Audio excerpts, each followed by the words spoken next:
चलिए, सभी का स्वागत है एग्जाम्स में। जुड़ जाए सभी लोग भाई। Hope we are live now. तो अपनी पॉलिटी की जो सीरीज चल रही है, उस सीरीज में आज हम लोग पढ़ेंगे प्रेसिडेंट। ठीक है, राष्ट्रपति के बारे में आज पढ़ने वाले हैं। चलिए, वॉइस वगैरह आई थिंक क्लियर होगा। ठीक है,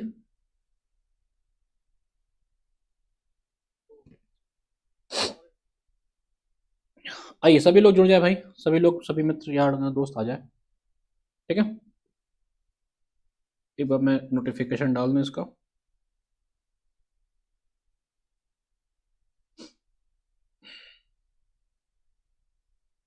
ठीक है, चलिए, क्या पढ़े थे भाई? गुड इवनिंग भाई, सभी को गुड इवनिंग। प्रेसिडेंट के बारे में पढ़ रहे थे ना। लास्ट क्लास में हम लोग ने क्या पढ़ा था? फंडामेंटल ड्यूटीज पढ़ी थी। हर हर महादेव भाई, हर हर महादेव सभी को। ठीक है। हम्म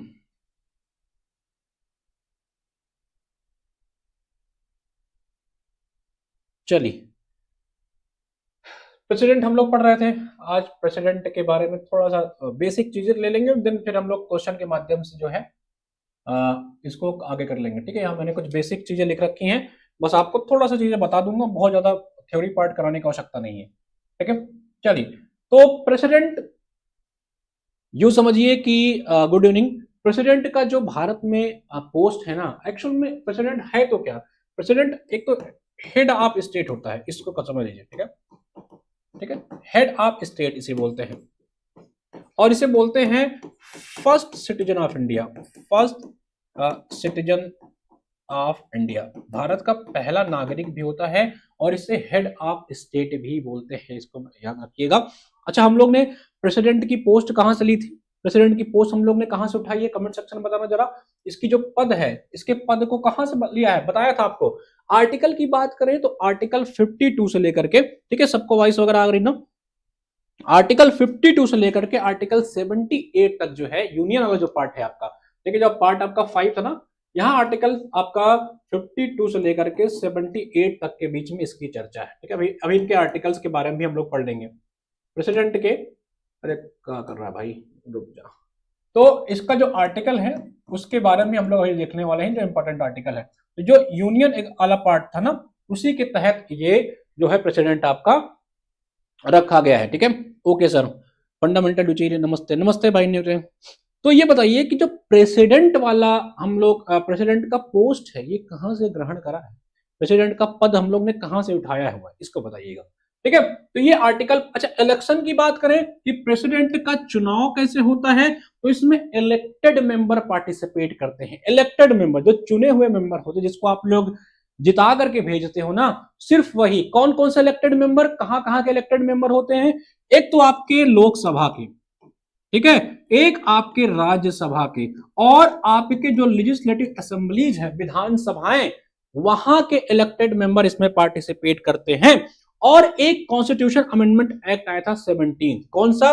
17 कॉन्स्टिट्यूशन अमेंडमेंट एक्ट द्वारा दिल्ली और आपके जो पुडुचेरी है, यहां के भी असेंबली को जो है अलाउ कर दिया गया कि भैया अब आप लोग भी प्रेसिडेंट के चुनाव में पार्टिसिपेट करोगे।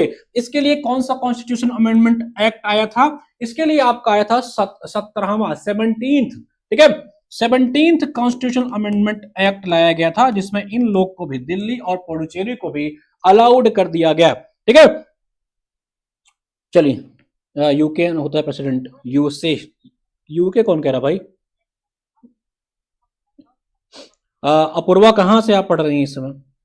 ठीक है, तो ये प्रेसिडेंट के बारे में जो है इंपॉर्टेंट बेसिक बेसिक बातें हैं। ठीक है, तो ये एक्ट आपका 1992 में आया था। ठीक है, और पहली बार 1995 में इस दोनों आपके जो आपके यूनियन टेरिटरीज हैं, इन्होंने प्रेसिडेंट के इलेक्शन में पार्टिसिपेट किया था। तो ये प्रेसिडेंट के बारे में छोटी छोटी जानकारी थी। क्वालिफिकेशन क्या चाहिए प्रेसिडेंट बनने के लिए? देखिए भैया, क्वालिफिकेशन चाहिए कि वह पहला तो भारत का नागरिक हो। क्या हो भैया? क्या हो? वो भारत का सिटीजन हो, सिटीजन ऑफ इंडिया हो। क्या हो? सिटीजन होना चाहिए भारत का, सिटीजन ऑफ इंडिया।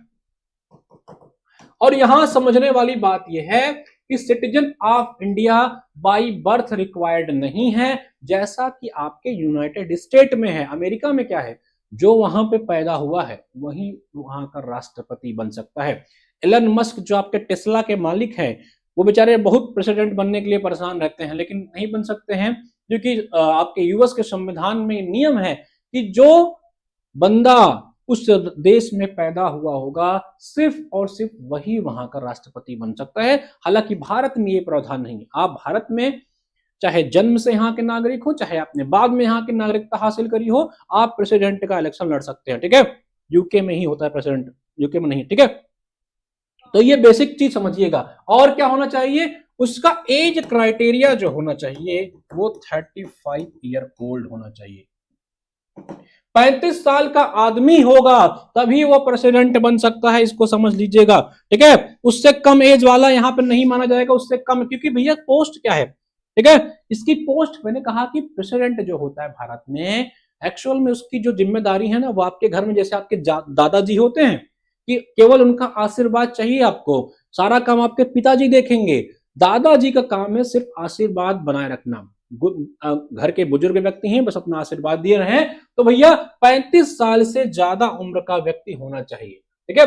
और एक इंपॉर्टेंट बात और जहां से आपके एग्जाम में क्वेश्चन बन सकते हैं, वो ये है कि भैया इसके पास वो क्वालिफिकेशन होना चाहिए कि ये लोकसभा का मेंबर बन सके, वो योग्यता इसके पास होनी चाहिए। He should the qualification for election as a member of Lok Sabha. यहां पे ध्यान देनी बात रखिएगा कि इसके पास ऐसा क्वालिफिकेशन होना चाहिए कि वो लोकसभा का मेंबर बन सकता है, ठीक है। ऐसा क्वालिफिकेशन होना चाहिए कि मेंबर ऑफ लोकसभा ध्यान दीजिएगा, मैं यहां बार बार कह रहा हूं, नॉट द पार्लियामेंट। एग्जाम में यहां पे पार्लियामेंट लिख देता है, ठीक है। वह लोकसभा के सदस्य बनने की योग्यता रखता हो। यही एक बेसिक सा डिफरेंट है जो राज्यपाल का योग्यता क्वालिफिकेशन और राष्ट्रपति के क्वालिफिकेशन को अलग करता है। जब आपके राज्यपाल जानते हो ना, जब राज्यपाल का क्वालिफिकेशन पढ़ोगे, आपने गवर्नर का क्वालिफिकेशन पढ़ोगे, तो ये दोनों आपको सेम मिलेगा, लेकिन वहां पे ये वाला पार्ट नहीं होता है, ठीक है। तो ये बेसिक सा डिफरेंट है, एग्जाम में क्वेश्चन यूपीएससी ने पूछा हुआ है, ठीक है। अनपढ़ हो, इंडिया हो, दिवालिया हो, पागल हो, 35 वर्ष का हो, ठीक है सर, इसमें मेंबर बनने की योग्यता होनी चाहिए, बिल्कुल, ठीक है। तो ये बेसिक चीज याद रखेंगे। ये जो क्वालिफिकेशन है, मैंने कहा कि ऐसा सेम क्वालिफिकेशन राज्यपाल गवर्नर का भी होना चाहिए। गवर्नर में लेकिन ये वाला क्राइटेरिया नहीं है कि उसके पास मेंबर बनने की क्राइटेरिया होनी चाहिए आपकी लेजिस्लेटिव, जो आपकी विधानसभा होती है उसके लिए गवर्नर को ये छूट है, ठीक है भाई। चलिए, ओथ, राष्ट्रपति को शपथ कौन दिलाएगा, ठीक है। कमेंट सेक्शन बताओ, ये मैं नहीं बताऊंगा कि राष्ट्रपति को शपथ कौन दिलाएगा, आपको फटाक से कमेंट सेक्शन बताओ। ये छोटी छोटी बातें हैं भाई, ठीक है। राष्ट्रपति को ओथ आपका कौन दिलाता है, अभी इन सब आर्टिकल्स भी पढ़ने वाले हैं हम, ठीक है। क्या लिख रहे हैं, तो लूसेंट की प्लेलिस्ट नहीं दिखती बाकी सब्जेक्ट्स की। अभी अक्षरा जो है, हम लोग ने लूसेंट जो है शुरू ही किया है पॉलिटिक्स, अभी आपको सिर्फ पॉलिटी का ही दिखेगा, ठीक है।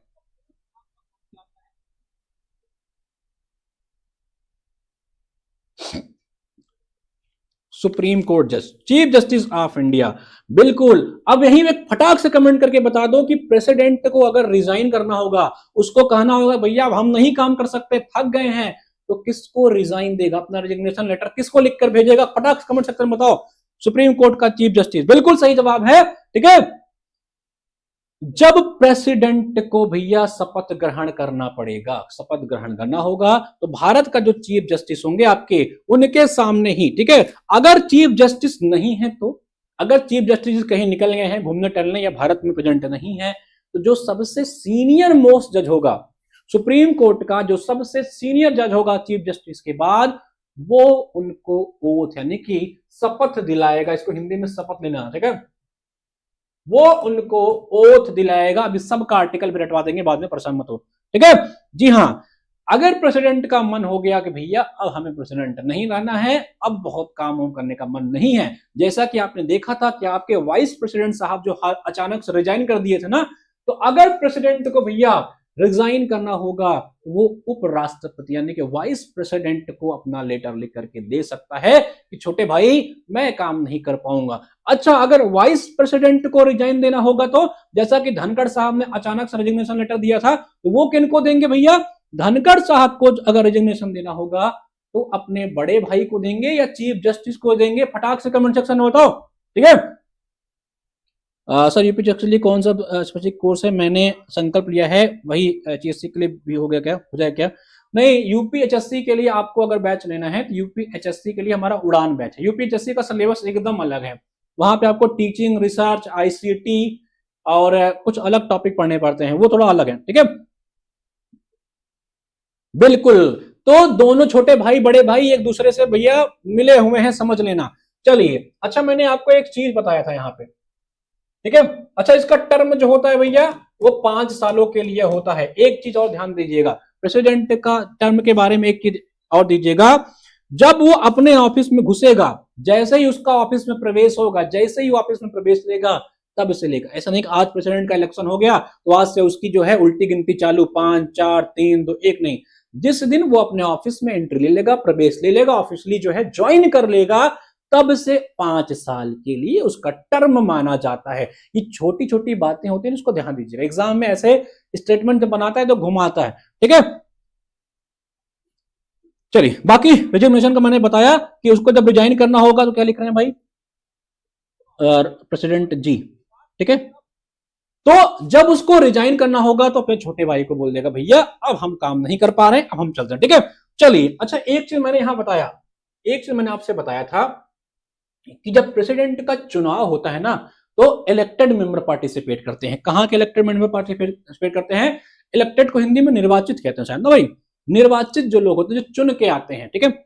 उसमें कौन कौन से, चाहे लोकसभा का चुनाव जीत के आए हो, चाहे आपके सॉरी लोकसभा, राज्यसभा और आपके लेजिस्लेटिव असेंबली, ठीक है, ये लोग वहां पे आते हैं आपके उनके चुनाव में भाग लेने। अच्छा, और साथ ही साथ मैंने कहा कि दिल्ली और पुडुचेरी के जो आपके सदस्य होते हैं वहां के यूनियन टेरिटरी के 17वें संविधान संशोधन 1992 द्वारा इनको भी छूट दे दी गई, भैया तुम लोग भी पार्टिसिपेट करोगे, ठीक है। जी सर, ओथ के दिन से, बिल्कुल, जब अपने ऑफिस में प्रवेश कर लेंगे, शपथ ग्रहण कर लेंगे, तब से 5 साल तक, ठीक है। चलिए, अच्छा अब आते हैं प्रेसिडेंट के हम लोग किस पे, इम्पीचमेंट पे, ठीक है। ये आते हैं प्रेसिडेंट के इम्पीचमेंट, आर्टिकल 61, जिसको आप लोग अक्सर पढ़ते हो। इसे हम लोग क्या कहते हैं हिंदी में? इम्पीचमेंट को हिंदी में कहते हैं क्या कहते हैं जरा बताना भाई, इम्पीचमेंट को हिंदी में क्या कहते हैं हम लोग? महाभियोग, ठीक है, महाभियोग कहते हैं, इसको लिख लेना, ठीक है। इसे हिंदी में कहते हैं महाभियोग, ठीक है। ये प्रेसिडेंट का होता है इम्पीचमेंट। अब यहां एक चीज समझने वाली बात है, ठीक है, एक चीज समझने वाली बात है। देखिए, आपको पता है कि प्रेसिडेंट जो है नॉमिनेट करता है कुछ लोगों को, ठीक है, राज्यसभा में नॉमिनेशन करता है 2 लोगों को, आपके पहले एंग्लो इंडियन को भी करता था, ठीक है, कुछ कुछ लोगों को लोकसभा में भी करता था। लेकिन जब इम्पीचमेंट का प्रोसेस आता है, जब इलेक्शन की बात थी, तो सिर्फ जो है वही लोग उसको चुनाव में पार्टिसिपेट कर रहे थे जो इलेक्टेड मेंबर थे, उसमें नॉमिनेटेड मेंबर पार्टिसिपेट नहीं कर रहे थे। क्यों? मान के चलो कि देखिए भारत में क्या प्रावधान है, एक व्यक्ति जितनी बार चाहे उतनी बार प्रेसिडेंट बन सकता है। मान के चलो कि हम आज राष्ट्रपति बन गए, हमने कुछ लोगों को नॉमिनेट कर दिया, अब अगली बार हमने उनसे कहा यार अगली बार चुनाव लड़ेंगे तो हम ही वोट देना, जिसको हमने नॉमिनेट किया है कि हम तुमको नॉमिनेट कर रहे हैं तो तुम हमारे जब चुनाव होगा तुम हमको वोट देना। इसलिए संविधान ने थोड़ा चतुराई दिखाई कि भैया ऐसा करो कि नॉमिनेटेड जो मेंबर हैं उनको प्रेसिडेंट के इलेक्शन में पार्टिसिपेट ना करने दो, सिर्फ इलेक्टेड मेंबर को पार्टिसिपेट करने दो, नहीं तो दोनों एक दूसरे से जो है लाभ लेने लग जाएंगे, ठीक है भाई, लोकसभा राज्यसभा इलेक्टेड मेंबर, ठीक है। लेकिन लेकिन लेकिन मैंने कहा ना कि जब आपके दिन खराब होते हैं, जब आपके समय खराब होता है ना, तब आपके अपने भी आपके साथ नहीं देते हैं। ये चीज आप प्रेसिडेंट के इम्पीचमेंट में देख सकते हो, ठीक है भाई, प्रेसिडेंट के इम्पीचमेंट में ये चीज देख सकते हो, ठीक है। अच्छा, प्रेसिडेंट के ऊपर इम्पीचमेंट लाया जाता है कब? VOC, वायलेशन ऑफ कॉन्स्टिट्यूशन, जब संविधान का वायलेशन हो, ऐसा लगे कि भैया संविधान का जो है वायलेट किया जा रहा है, तब प्रेसिडेंट के ऊपर इंपीचमेंट लाया जा सकता है। किसी भी हाउस में ये प्रोसेस स्टार्ट किया जा सकता है, चाहे लोकसभा से चाहे राज्यसभा से। 1/4 मेंबर 14 दिन पहले प्रेसिडेंट को 2 हफ्ता पहले बता देंगे कि भैया आपकी फील्डिंग सेट है, ठीक है, तो 2 हफ्ते का आपका टाइम है, देख लीजिए, कुछ करना है तो कर लीजिए। प्रेसिडेंट को पूरा मौका दिया जाएगा अपना पक्ष रखने के लिए, संविधान ने ऐसा प्रावधान कर रखा है। लेकिन ये इंपीचमेंट का प्रोसेस किसी भी हाउस में शुरू किया जा सकता है, इसका विशेष ध्यान रखिएगा, परीक्षा में पूछा जाता है। और कब लाया जाता है? जब बीओसी हो, यानी कि संविधान का वायलेशन किया जा रहा हो। हालांकि संविधान ने यह नहीं बताया है कि वायलेशन है क्या मेरा, संविधान का जो वायलेशन हो रहा है, संविधान में इसके बारे में कोई चर्चा नहीं है।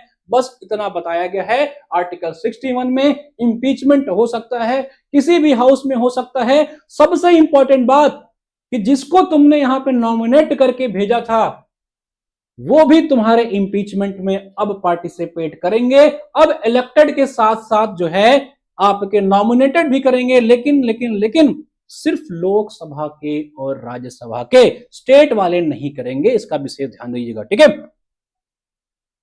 ये बेसिक चीजें, इसको समझिएगा। मैंने कहा ना, जब समय खराब होता है ना, तो अपने भी साथ नहीं देते हैं। ये प्रेसिडेंट के साथ आप देख सकते हैं आराम से, ठीक है भैया। चलिए